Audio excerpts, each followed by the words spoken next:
in 2020, I made a resolution to normalize my relationship with food. And in 2021, I continued it, but I gave it a new theme, which was to find other activities to do that I enjoy aside from food. Because food used to be my main hobby, if you will. And I got carried away with it, and I lost a job, and I ruined several relationships over food, which is what inspired the resolution in 2020. And so I've continued that in 2021. Now, I discovered that there are two activities that it is best to never combine eating with. I'll let you think about what those two, actually there are probably more, but two in particular that I have made a rule to never eat while doing. One of them is obvious, the other one not so much. The first one is driving, obviously.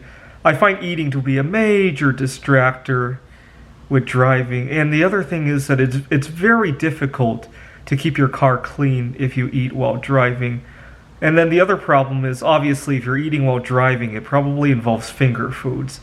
And the last thing you want to do this year is to put your hands in your mouth, especially if you're touching the steering wheel, among other things in your car, right? You don't want to be putting your hands in your mouth.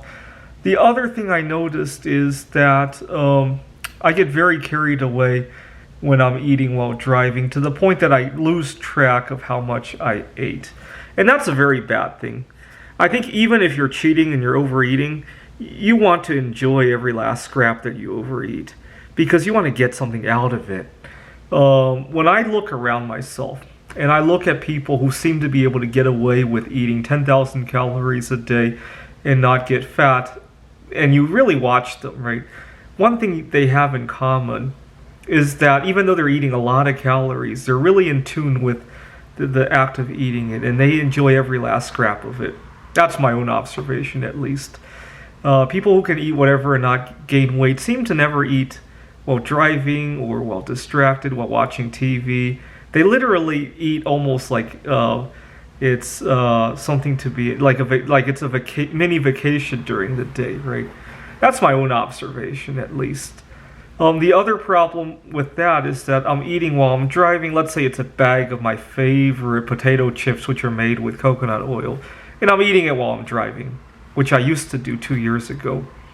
Now the problem is I'm driving along, and then I reach for the bag, and it's empty. And it gives me this weird sensation. I hate that sensation.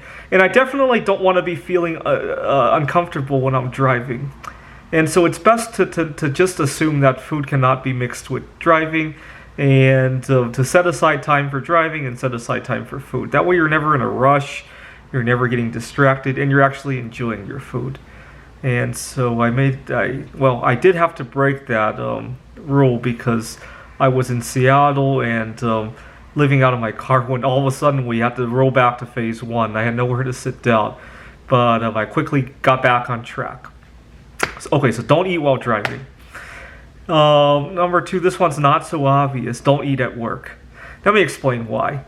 2 years ago, I lost a job over that. I was at a meeting when I had a food craving, and the meeting went on quite a bit longer than I had expected, and I became very uncomfortable.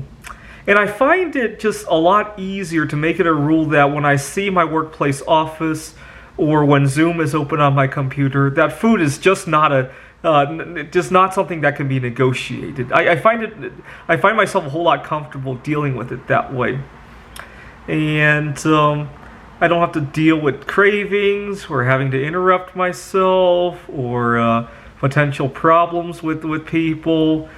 And also, again, you don't want to be putting your hands in your mouth at the office, especially if you share an office with somebody. If your computer has been to very disgusting places, you don't want to be putting your fingers on there and then putting that into your mouth, this year especially. And I just find having a barrier between the two activities very helpful. You know, I don't get distracted when I'm working. When I'm working, I teach. Right now I'm teaching a course on computer security. Computer security can be completely separate from my food cravings for all the crap that I like to eat, right? And also, when I do eat crap that I really shouldn't be eating too much of, I'm paying attention to that crap. Well, it's not really crap, but sometimes I eat too much.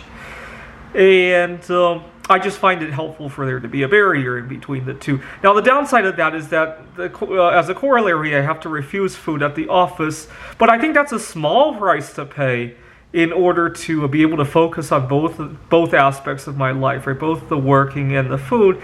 Now, how do I answer people when they prepare food for me? Because people know I have dietary restrictions, and they go out of their way to prepare something that might be appropriate for me. I'll sometimes pack it up and take it home, and I'll excuse myself. I'm sorry, I don't eat at work anymore. And that's the end of the story. They can talk all they want after I say I don't eat at work anymore, but I've already answered them. And if it's reasonable to do so, I'll pack it up and take it home with me. So don't eat while driving. Don't eat at work. Don't give explanations for why those are the rules. But that's it. Thanks for watching.